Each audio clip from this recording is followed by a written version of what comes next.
Everyone, welcome back educate with मार्ती। तो आज हम पढ़ेंगे चैप्टर नंबर 1 जो है द फ्रेंच रेवोल्यूशन। इस फ्रेंच रेवोल्यूशन में होता क्या है? रेवोल्यूशन का मीनिंग समझ लेते हैं। जो सडनली होना, एकदम से होना, जिसका कोई आइडिया ना हो। अंडरस्टैंड? तो ये जो पैराग्राफ है मैं आपको इस सिंपली बता देती हूँ बिकॉज फिर टाइम वेस्ट हो जाएगा। तो 14 जुलाई 1789 पेरिस की सिटी में एक मॉर्निंग आई जो बहुत ही अनएक्सपेक्टेड थी बिकॉज वहाँ के जितनी कि 7,000 वुमेंस एंड मैन वो जाकर जो महल टाइप होता है ना, जहाँ पे राजा महाराजा रहते हैं, वहाँ पे खड़े हो गए। आग मशाल ये सब तोड़ फोड़ वाली चीज़ें लेकर खड़े हो गए और जलाने के लिए बेताब हो गए। जो मिलिट्री वाले जो खड़े थे उसकी रखवाली करने के लिए उनको भी मार दिया। ऐसा क्यों किया इन्होंने, ये हम आगे चैप्टर में पढ़ेंगे जब पूरा, तो हमें पूरा एक्सप्लेन हो जाएगा। अंडरस्टैंड? तो यहाँ पढ़ते हैं सेवरल 100 पीपल। तो अब हमने देख लिया कि बहुत सारे वहाँ पे लोग आए थे उसको डिस्ट्रॉय करने के लिए, महल को डिस्ट्रॉय करने के लिए। अंडरस्टैंड? हाँ। तो इसके राजा का नाम क्या था, आपको पता है? नहीं पता, कोई बात नहीं। लुई 16 नाम था राजा का नाम, और इसके महल का क्या नाम था? ब्रास्टील। ब्रास्टील में ये हमला करने को गए, उसको डिस्ट्रॉय करने को गए थे। अंडरस्टैंड?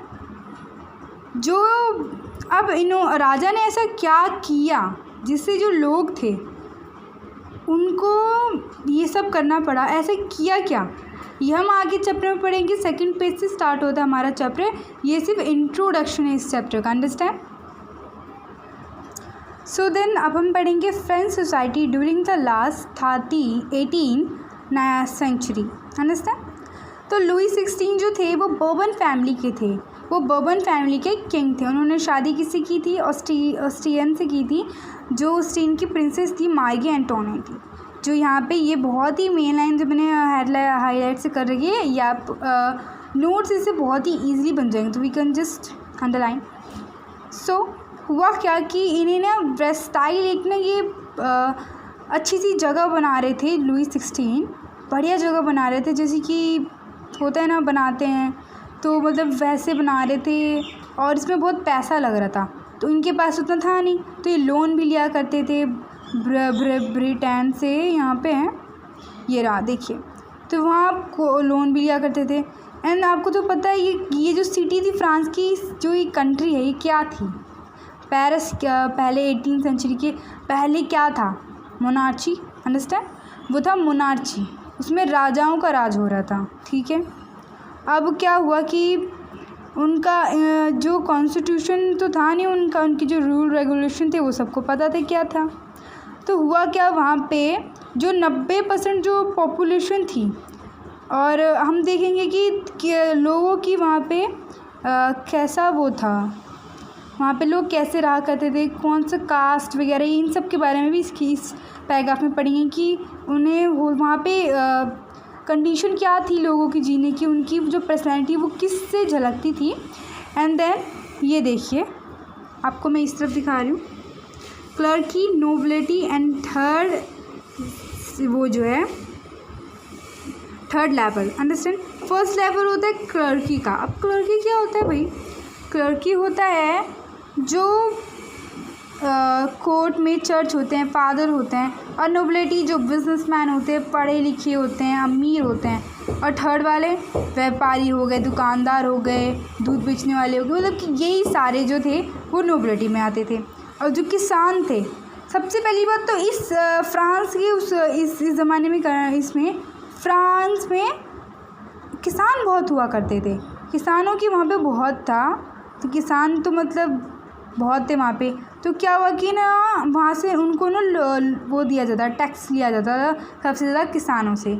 अब क्लर्की वालों को तो उल्टा दिया जाता था, ज़मीन वगैरह दे देते क्योंकि वो क्लर्की हैं। अमीर वाले तो खुद ही अमीर, तो उन्हें कुछ चाहिए ही नहीं। एंड थर्ड स्टेट वालों को ना कुछ देते थे, इनसे सिर्फ लिया जाता था। आपको पता है इनसे बहुत सारे टैक्स लिए जाते थे। अब फार्मर से तो आधे से ज़्यादा टैक्स ले लेते, उनका कुछ बचता था नहीं। सो हम आगे पढ़ेंगे नेक्स्ट पेज में। इस पेज में सिर्फ इतना ही था, हमने पढ़ा लेवल्स के बारे में। एंड देन ये अब हम यहाँ पे पढ़ लेते हैं कि 90% पॉपुलेशन जो थी वहाँ पे वो किसकी थी? थर्ड स्टेट वालों की। 60% उनके पास लैंड हुआ करता था। जी नहीं, 90% जो लोग थे वो किसान थे, और जो ये क्लर्की वालों के पास 60% उन्हीं के पास ज़मीन हुआ करती थी। अब जो 90% जो किसान वगैरह जो लोग थे, अब उनके पास ज़मीन नहीं होगी तो वो कैसे काम करें? तो वो क्या करते थे, जो किसान लोग थे वो क्लर्की के ज़मीनों पे काम किया करते थे, और आधे पैसे क्लर्की वाले को और कुछ पैसे राजा को। तो उनका बचता तो था नहीं, तो अभी वही करना ही पड़ता है, तो उनके पास भी यही काम था। तो जो वो थर्ड स्टेट वाले थे वो किसके अंडर काम करा करते थे? क्लर्की के ज़मीनों में काम किया करते थे, क्योंकि उनके पास खुद की कोई ज़मीन नहीं हुआ करती थी, बिकॉज क्योंकि वो अमीर नहीं थे। उनका तो काम ही ऐसा था, वो थर्ड स्टेट वाले थे इसलिए उनके पास ज़मीन नहीं है। एंड क्लर्की वाले क्लर्क चर्च में काम करते हैं, तो राजा ऐसे ही उन्हें गिफ्ट दिया करता था लैंड्स। तो अब गिफ्ट करा के करेंगे लैंड्स को, तो थर्ड स्टेट वाले को क्या मिलेगा काम में? अंडरस्टैंड? सो अब हम बात करेंगे द स्ट्रगल टू सर्वाइव। वहाँ पे क्या स्ट्रगल किया करते थे लोग सर्वाइव जीने के लिए। अंडरस्टैंड? यहाँ पे पिक्चर में आपको दिख रहा होगा इस दैट किंग, एंड ये थर्ड स्टेट वाले जो लोग हैं जो फार्मिंग किया करते थे वो अनाज दे रहे हैं, बहुत सारी चीज़ें दे रहे हैं जो उन्हें टैक्स में देना होता था।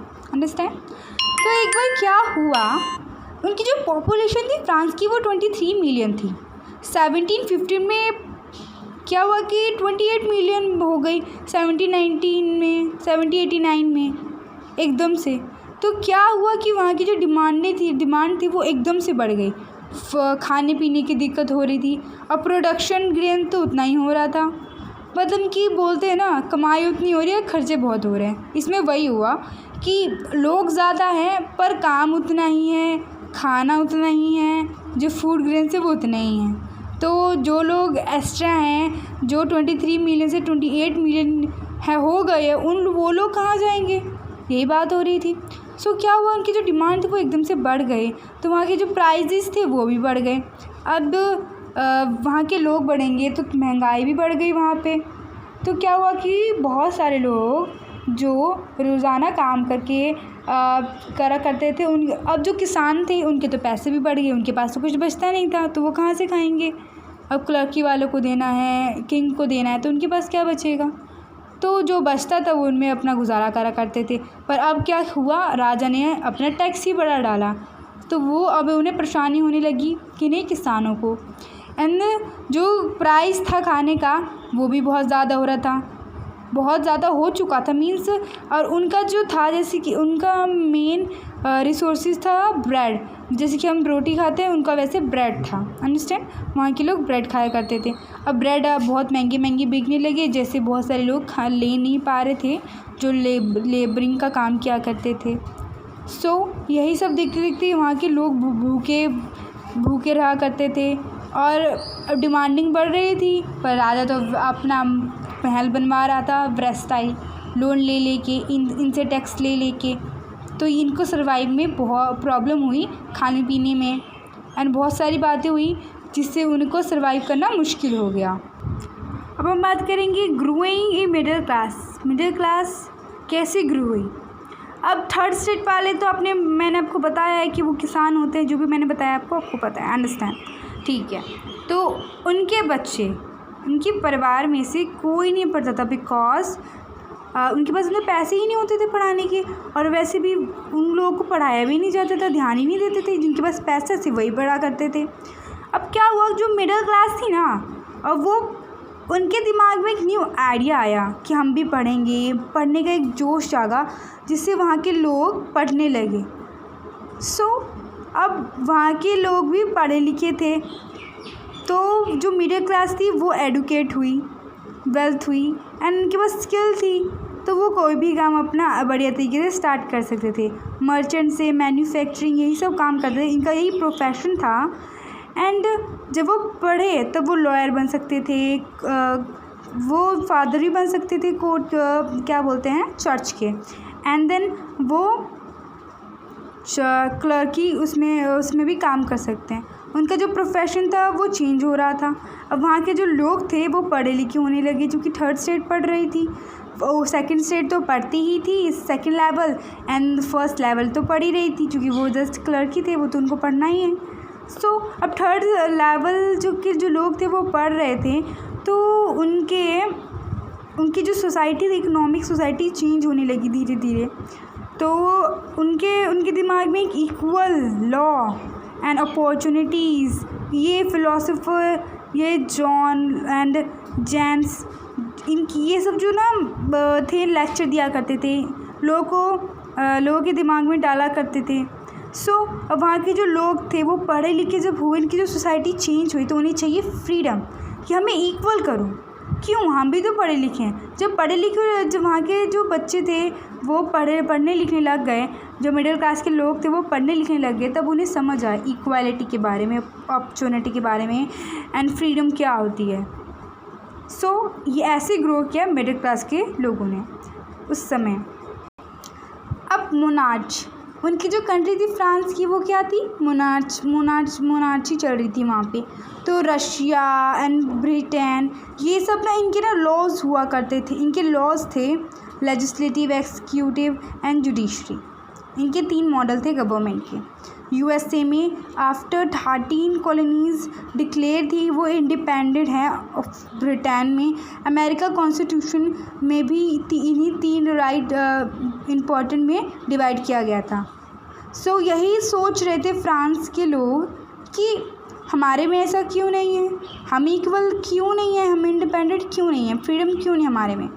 तो वहाँ के जो फिलोसोफर थे वो डिस्कस कर ही रहे थे। वो चाय, वहाँ पे जो होते ना कॉफ़ी हाउस, यहाँ पे शॉप हैं, वैसे वहाँ पे हुआ करते थे कॉफ़ी की शॉप्स। तो वहाँ पे वो फिलोसोफर न्यूज़पेपर में ये सब देखा करते थे। एंड जो उन्होंने एंड देन वो बहुत ही उनकी पढ़े लिखे थे, जो वहाँ के फ़िलासफ़र थे, वो पढ़ा कर बताया करते थे लोगों को कि ऐसा ऐसा होता है वहाँ पे, रशिया में ये है, फ्रांस में ये है। तो एक तरह का जो पढ़े लिखे लोग नहीं हैं, उनके भी दिमाग में एक बात डाल रहे थे वो सारे फ़िलासफ़र कि वो कुछ करें। ये सिर्फ फर्स्ट पार्ट था, इसके 6-7 पार्ट हैं।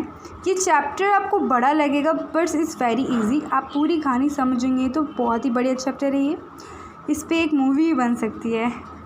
एंड देन ये बहुत ही ये इजी था पार्ट 1। सेकंड पार्ट इसे थोड़ा सा डिफ़िकल्ट है, तो उसको ध्यान से पढ़े बिकॉज में फ़िलासफ़ी के नेम दे रखे हैं। सो एंड पॉइंट के भी नेम है उसमें, उसको भी याद करना है। अंडरस्टैंड, हम सेकंड पार्ट पढ़ेंगे सेकंड वीडियो में। Understand, so like and subscribe and comment. So bye.